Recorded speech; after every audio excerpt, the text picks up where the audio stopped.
back to another video. What's up everyone, this is Dino-Weapon, and sorry for the unexpected break of roughly almost 2 weeks. Yeah, that one's on me. A lot of OOU work, made an entire community post about it, but now, let's get that out of the way. It's we're reacting to a series called Vita Carnis. I don't know how to explain it. I saw 8-Bit Ryan react to it, and at least I saw part of it. Didn't want to see the whole thing because I was like, I'm gonna react to that. I'm gonna do it. So here we go. Alright. Warning, this video talks about and shows imagery of graphic content like gore, flashing lights, violence, death. Viewer discretion is advised. I think this was after. Oh wait, never mind. My brain just came up with something completely random. Anyways, let's just get over it. This is your content warning. If you're still here, you're committing. Classified material for blah blah blah. $500,000. I have negative that amount of money. On planet Earth, life has thrived for millions of years.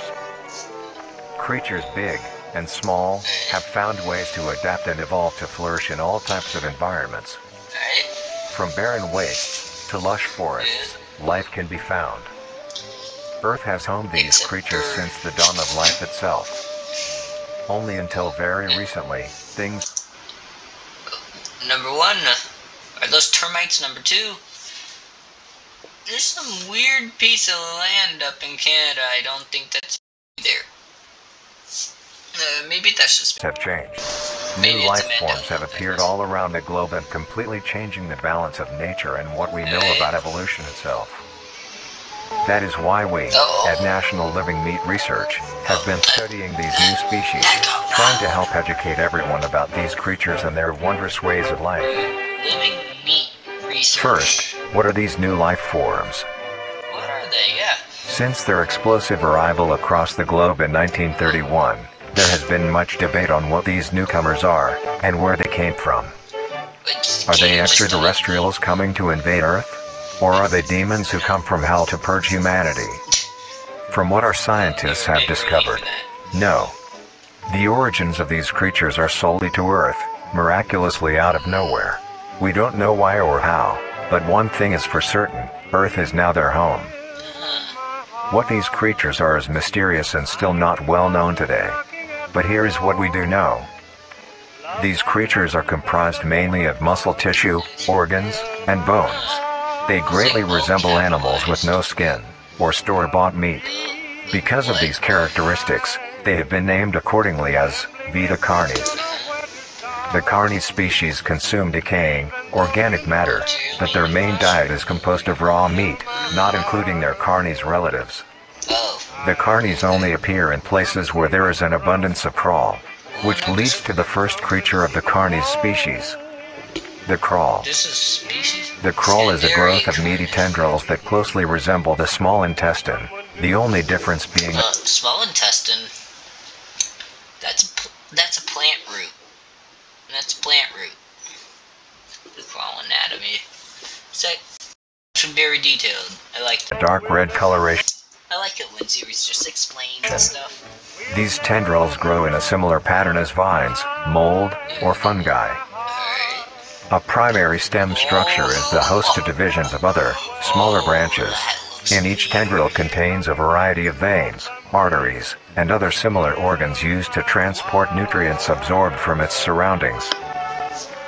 Wait, so that means there has to be like some kind of like main structure, like how there's like a torso in a person. All the way to the brain. The ends of these tendrils are equipped with organelles used to absorb water and organic matter necessary for growth. The source of these organic materials is mainly found in dirt and soil on surrounding surfaces. Using its root-like tendrils, it absorbs the material and processes it into usable energy. Although, the crawl also obtains energy through another means. using a sophisticated form of photosynthesis. The dark pigmentation of the smaller branches is ideal for absorbing sunlight, and therefore allowing solar energy to fuel the crawl's growth. Because of its efficiency, it thrives in almost all types of environments. There's some weird parts in South America and white stuff in Canada. Easily allowing it to spread across the world, and can be found pretty much anywhere. Its recent inclusion in the ecosystem has caused many major changes in nature's balance.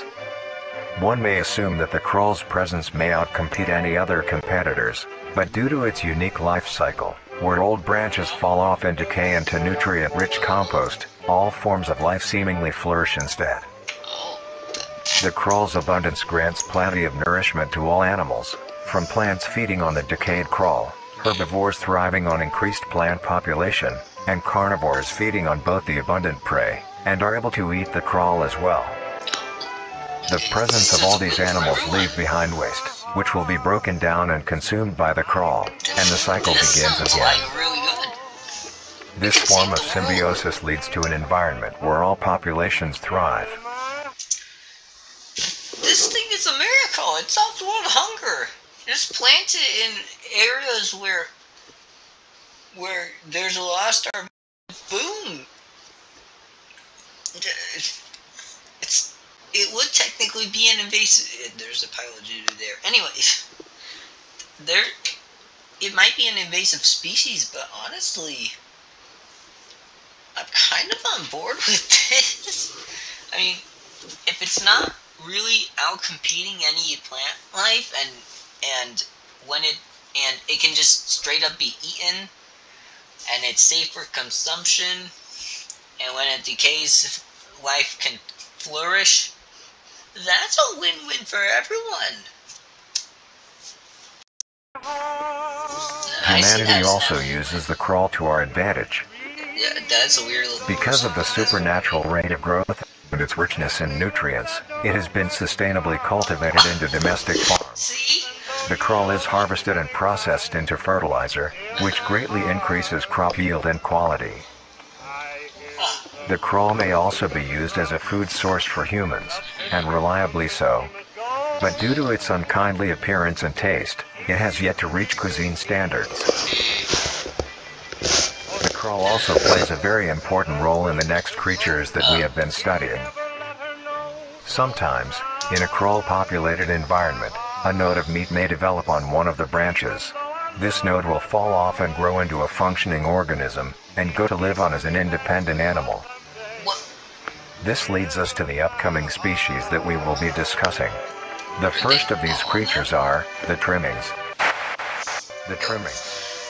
I'm assuming that all of those creatures are born this way. Otherwise,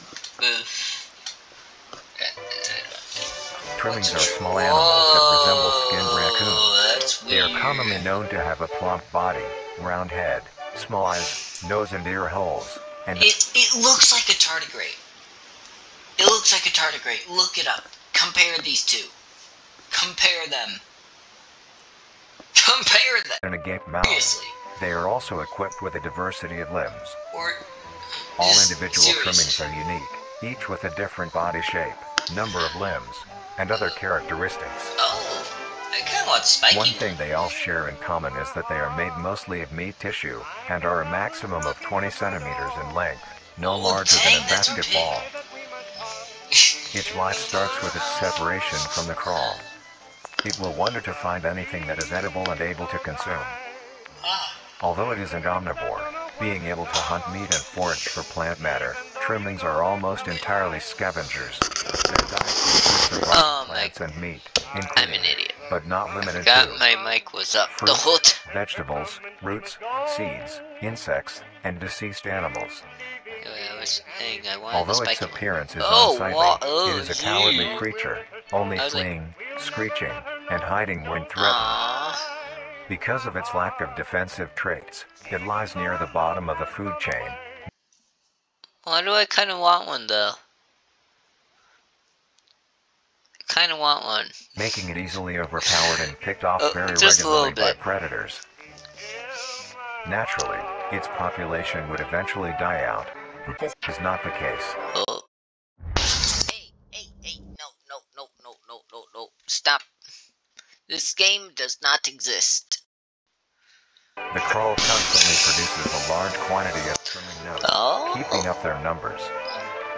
Naturally, trimmings can be found wherever there is abundant crawl. Including that area of South Trimmings America. grow at a decent pace, reaching maturity at around 7 months, having a maximum lifespan of 2 to 4 years. Although they are plentiful, humanity has no proper way to implement trimmings into society. Their overabundance has even considered them pests. No. Due to them digging through trash bins and making excessive noise at night. Oh, come on. Besides all of this, some people still keep trimmings as pets and relatively domesticate them. People actually keep them. Nuisance or not, trimmings are a wondrous creature. From their plentiful numbers to their skittish nature, they are truly a thing to behold. As long as it doesn't eat The me, next I species would on be our fine. list is the meat snake.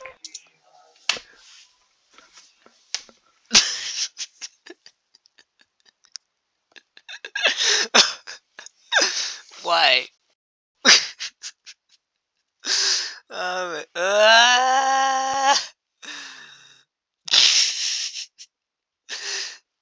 You knew what you were doing when you named it that. You knew it. You knew what you were doing. Oh my gosh.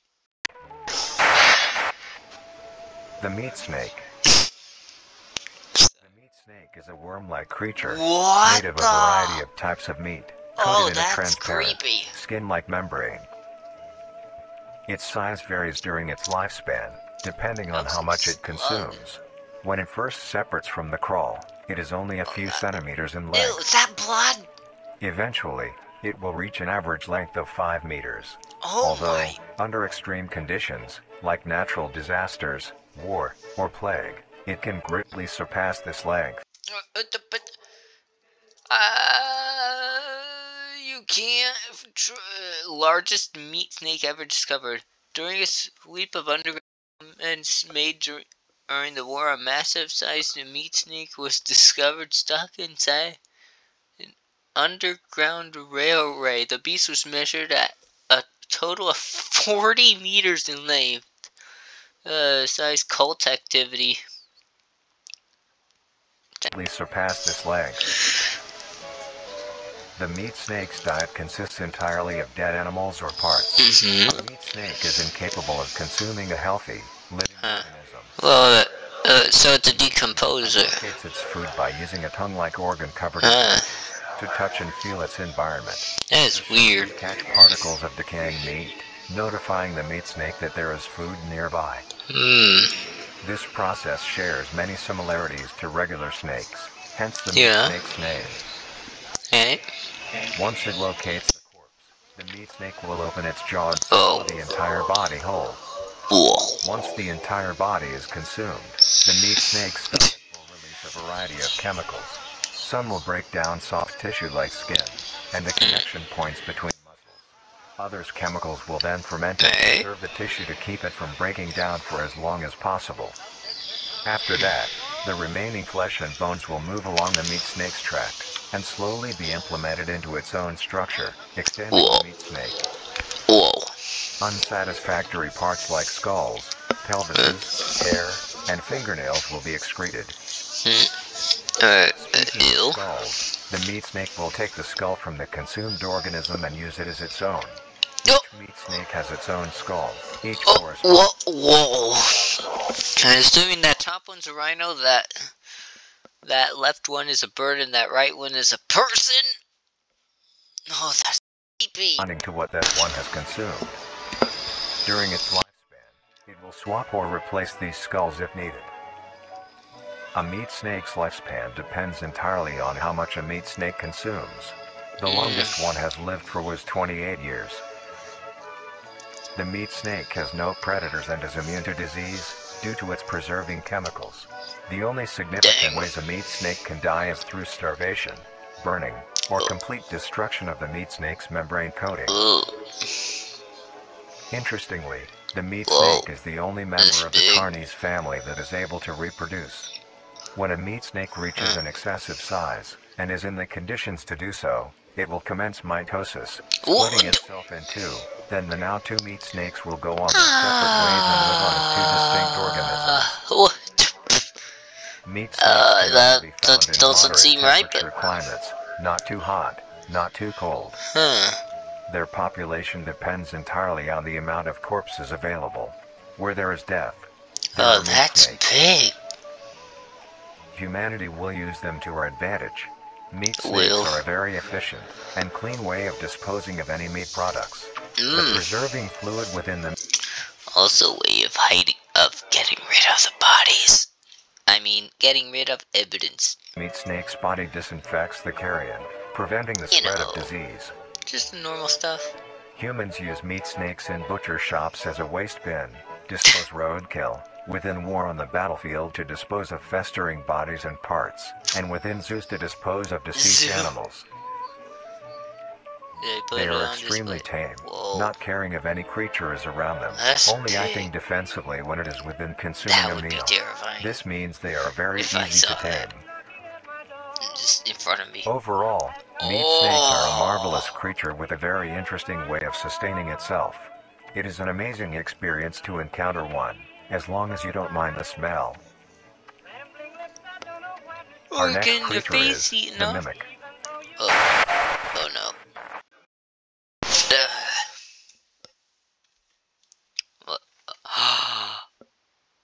Wait, hold on. That's Night of the Consumers. But I don't have the mimic. The mimic is a bipedal creature with uncanny similarities to humanoid anatomy.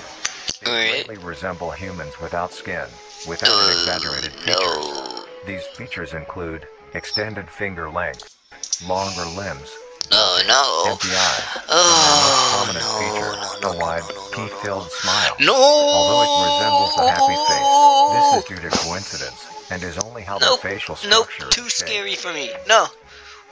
The maw of the mimic contains much more teeth than humans, and their teeth is comprised almost entirely of incisors, with some canine and premolars in the back. This tooth composition is ideal for biting down onto meat and swallowing Chuck's whole. Aren't incisors supposed to be sharper? A mature mimic's diet is comprised entirely of human flesh.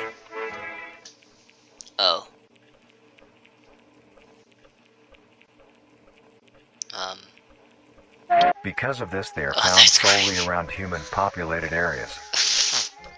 The mimic's life cycle is made of 3 stages. In the first stage, a young mimic separates from the crawl. They closely resemble their trimming relatives, but are thin, sleek, and only have 4 appendages. In this stage, the young mimic will hunt small animals, moving on to larger and larger as they grow. Once large enough, it will begin metamorphosis into the next stage of life. Once fully transformed, it will resemble the description mentioned in the beginning. My brain's saying something.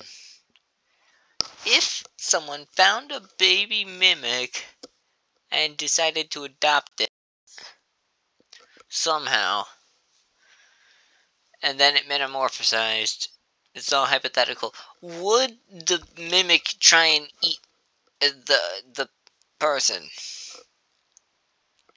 Probably. Its hunting style changes and becomes much more complicated. It now stalks and feeds only on humans. Or would it be like your It will locate human-populated area and begin its search for an easy target. City or something. Don't actually. To blend in, it may use objects to conceal itself. These include let clothing, it loose for a day mannequins, and furniture. Send it after people you don't like. Once a target has been found, the mimic will observe its prey and learn its routine and when it is most vulnerable. This is typically when the human is asleep at night. Once the prey is within position, the mimic will advance silently until it is close enough. The mimic will then execute and immediately begin consumption. Once the mimic has had its fill, it will leave the scene, a fair distance away from the human population, and begin to digest its meal. And it's still skinny. In the case that a human is awake, a mimic will use a variety of sounds to either lure or startle prey and...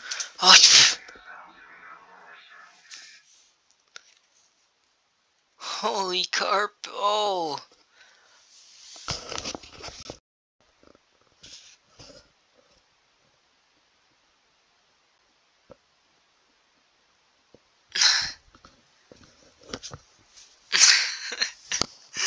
It's too scary. I thought that was in real life. Oh my gosh. Oh, that was really... Oh, me freaking heart stopped. Oh, SpongeBob, I'm fucking dying. Into cornering themselves. Once a human is in place, it will swiftly attack and kill the helpless target. Oh. Oh no.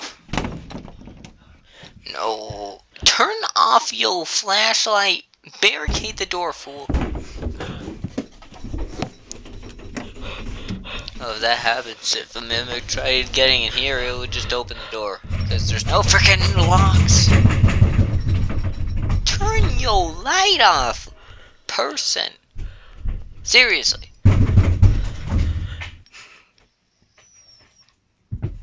Seriously, everyone could see that. Even a blind person could.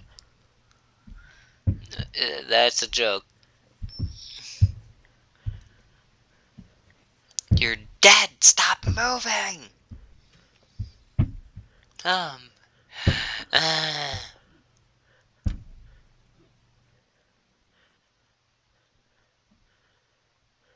You're dead.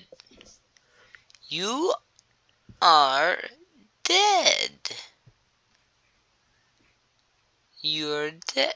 No, no, no. Oh, oh gosh. Oh, no, no. The next stage of the mimic's life cycle has two potential morphs it may develop into. What? What? If a mimic has a consistent supply of food, it will develop more human-like features. It will grow skin, hair, and by the end will look nearly identical to a human being.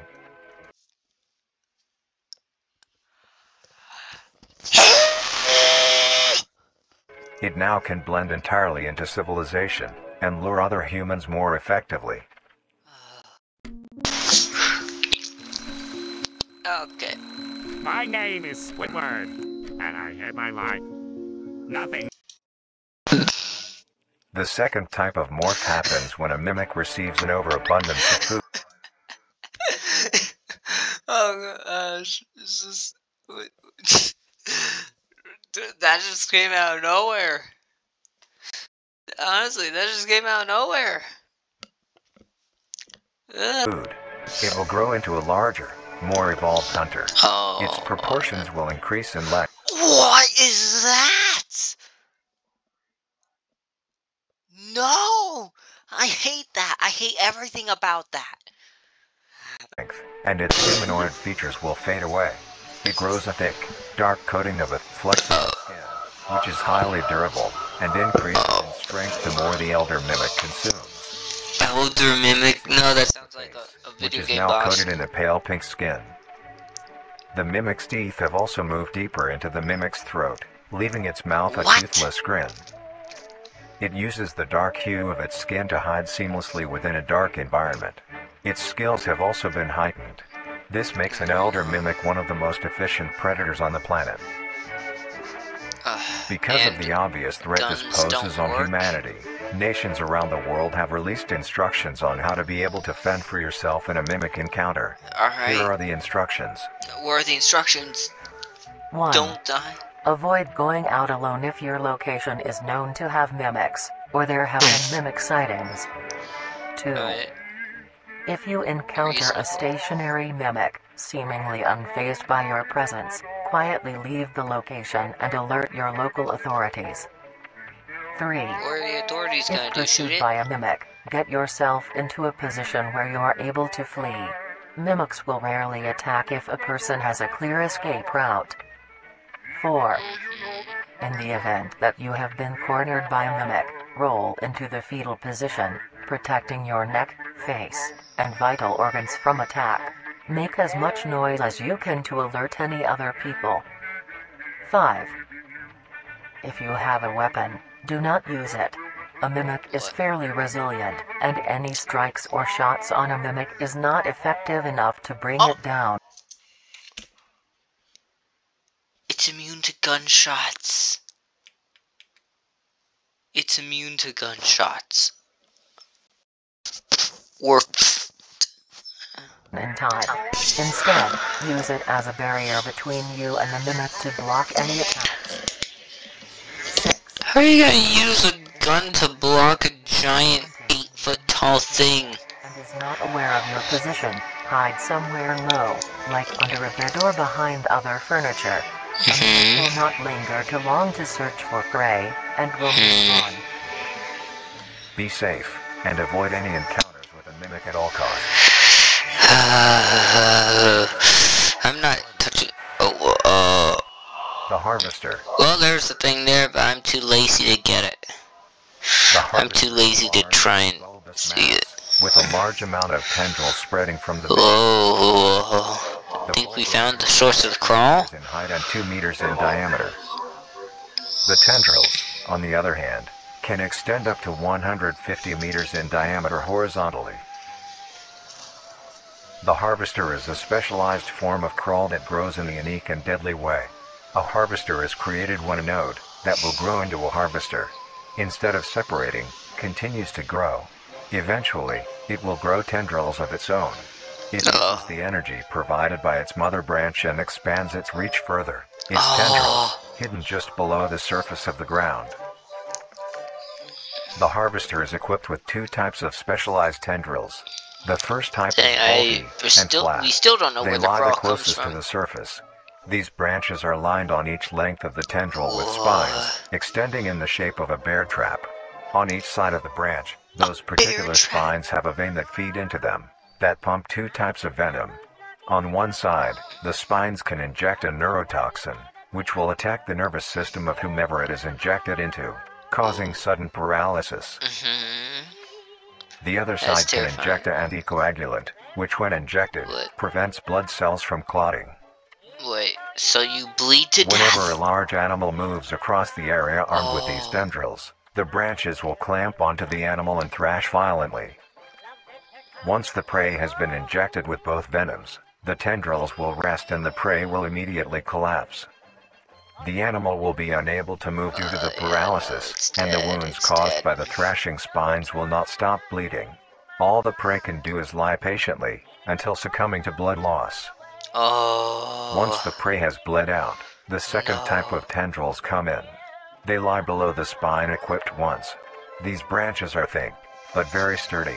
They share similar anatomy to the small branches of the crawl, equipped with organelle that absorbs nutrients. These tendrils sense the blood, and move their way to the surface and begin to absorb the vital fluid. Once the blood has been consumed, the tendrils will wrap around the body and begin to shuffle downwards. This movement loosens the soil and slowly pull the body underground. Once secure, there's no the evidence tendrils on will my... continue to feed until there is nothing but scraps.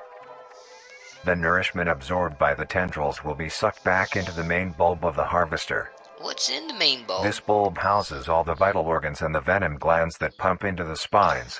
The nutrients are then converted into usable energy. This is The actually remains really underground interesting. decompose, providing a rich soil, causing very prominent plant growth, which then attracts more animals. A strange behavior the harvester displays as its choice of diet. Oh gosh, imagine like someone trying to hunt a deer and then they accidentally step on it. Oh, and then they just die immediately. Oh, or not. The spines will but only activate on larger just animals, get paralyzed. allowing smaller ones to pass by unaffected.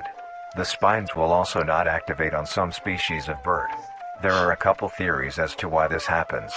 One, it could be that attacking smaller animals would cost too much energy for what they get in return, making it not worth the time. Another Maybe it's just could the be pressure. that smaller animals may attract larger animals or predators, allowing a safe place where prey may thrive, and lure more predators. It truly is astonishing. Although it is a spectacular creature, it is also very dangerous. The harvester is decently rare, only populating sparse areas in the northern hemisphere and woodland forests.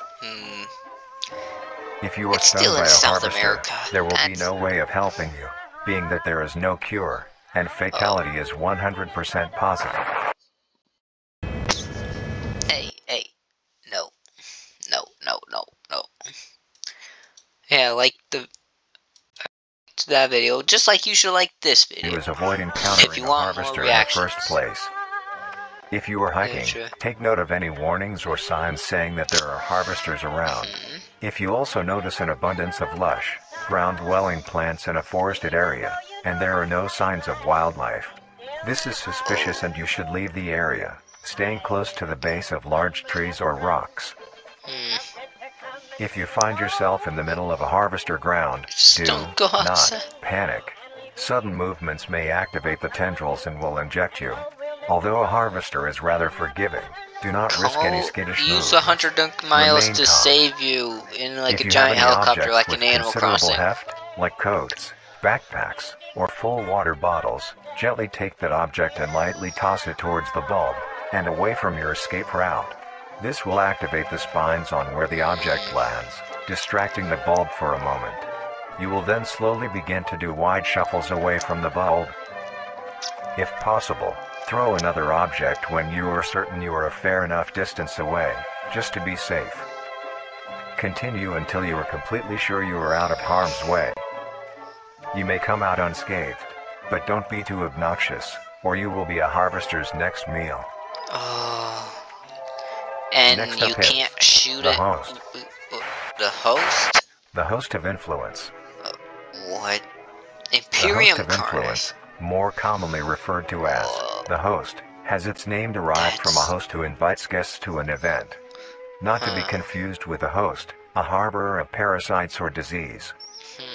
Alright. The host is a semi-humanoid looking organism. It has the structure of a head, torso, and arms. Other than this, it shares no other characteristics. The lower half of the host is comprised of a mass of fibrous tissue and tendrils that burrow into the ground to hold the host in place. Instead of skin, They're the all host like is covered in whoa, muscular... Whoa.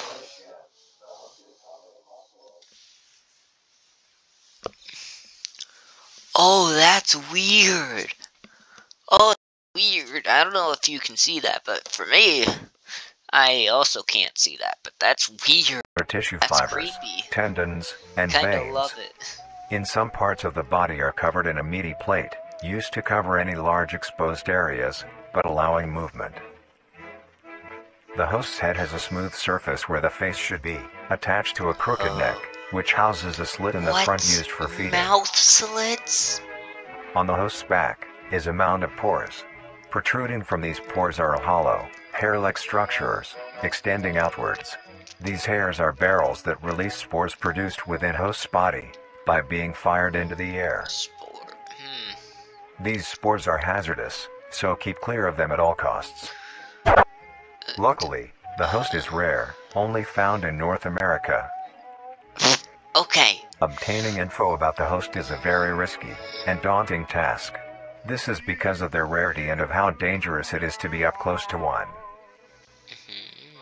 The spores you haven't released by a killed host one is very and, dangerous like, when inhaled. rediscovered it. A host will release a cloud of spores into the air, which will be picked up by wind and carried great distances.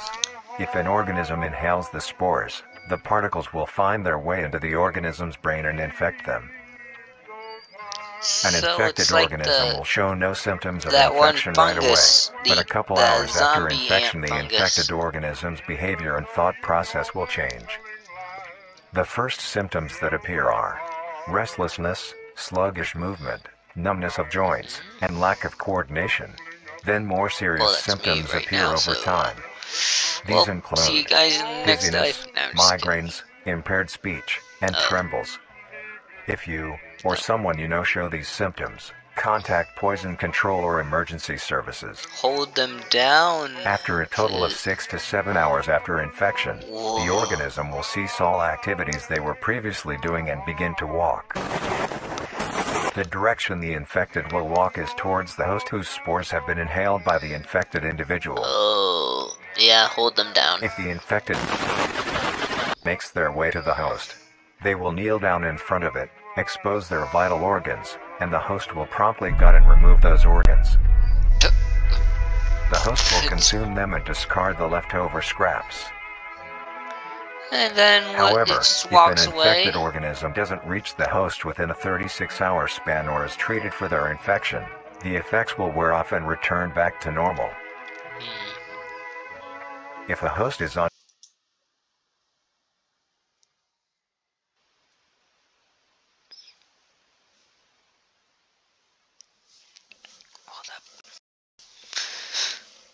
Oh, this is scary.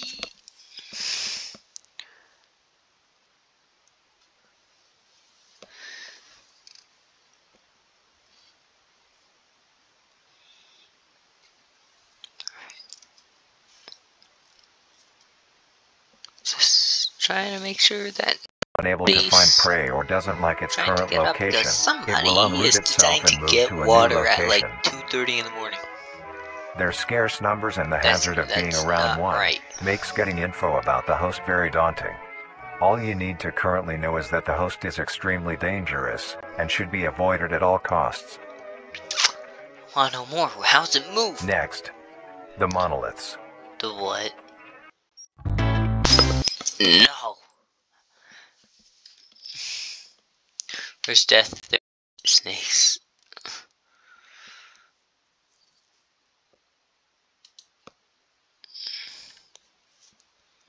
Okay. Monolith. The monoliths. Hey.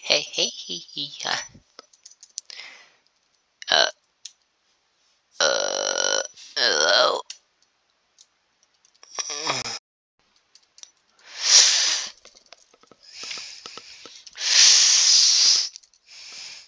Oh, what? Oh, it was that storybook thing. You guys can read that. That's, The monolith is a very new creature, only showing up in June of 1972, in the area of yeah. There are Somewhere only in 7 Canada. monoliths, all of them located in a circular position, 1.5 Is it in that weird kilometers island? in diameter. This ring of monoliths surrounds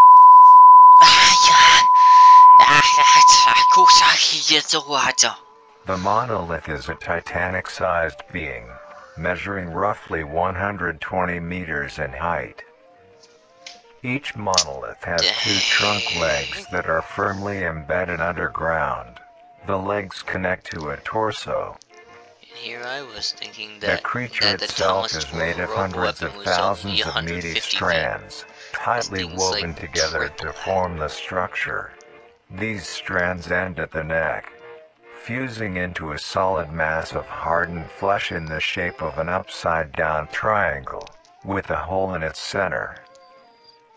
On each side of the monolith where arms would be, there are dozens of long, rope-like appendages. These reach just barely to the ground. At the Just creature's barely. feet, the strands go deep into the earth and extend horizontally a decent distance away. Could you eat What that? the monoliths Could you do eat is this simply thing? stand and do nothing. The only activity do documented nothing. that the monoliths have done was in during this period, they were extremely aggressive. When the What group they of do? People shoot. were making their way to the city, the monolith that they had passes roared a deep bellow and swung its appendages at the team, completely wiping them out. When military vehicles were dispatched, once they got Sorry, I close just- enough to top the monolith, it roared another call, this time releasing an EMP blast, completely knocking the vehicles out in the vicinity. Finally, long-distance rockets were fired and struck the creature. Did it work? trying to think. That's no. I don't think that. I don't think it worked. I don't think it worked.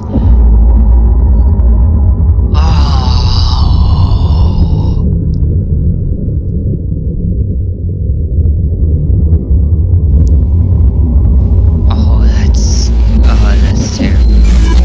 Although damaged, it regenerated at great speed and resumed its stance unscathed. Eventually, the area has been fenced off and is now restricted to all. Ever since, the monolith stands silently, now only a grand spectacle of awe and mystery, only adding more questions to these meat beings. They're still meat, so number one, infinite food. Number two, tell me, what was I gonna say? Have you tried digging? Like, just try digging down as far as you can next to the giant leg stumps. See where they go. From there, you could probably uproot it. And, like, topple it over, I guess. That would be pretty funny, just seeing this thing just fall over. This cult ritual failing. The last creature on this list is a ball. The singularity is an orb comprised of a dark-colored mineral with hints of luminous colors within its core.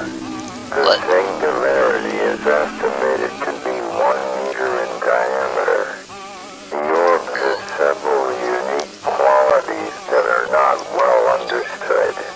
The singularity typically can be found suspended in air by an unseen force. There are also a variety of readings that have been documented coming from the orb itself. Various things like magnetic the audio's fields, been more and more energy corrupt. signatures, and other pattern-like signals released by the singularity. The population of these creatures is unknown. Almost all info about the singularity is hidden or confiscated by officials.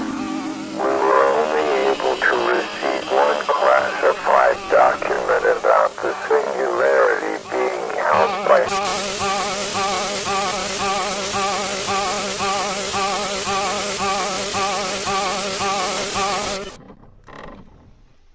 Wait, hold up. What was it called? Okay, I really did not mean to do that. singularity being held by Vera.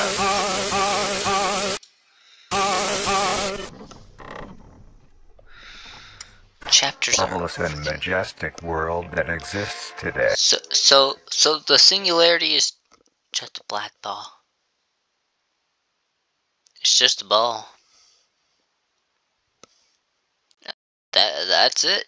It's as extraordinary to have such strange and mysterious beings appear all around us. Yeah, there we Thank you for joining us on this journey of exploration and discovery of the lives of these living meat creatures. This is creepy. Wait, aren't we living meat though? Aren't humans living meat?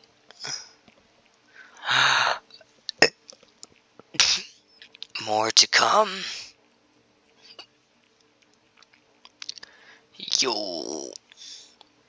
Alright, thanks for watching that. That was an experience. Definitely an experience. Oh yeah, that's the one I saw. Hi. Hi, you. What on earth is this? Mandela catalog. You know what?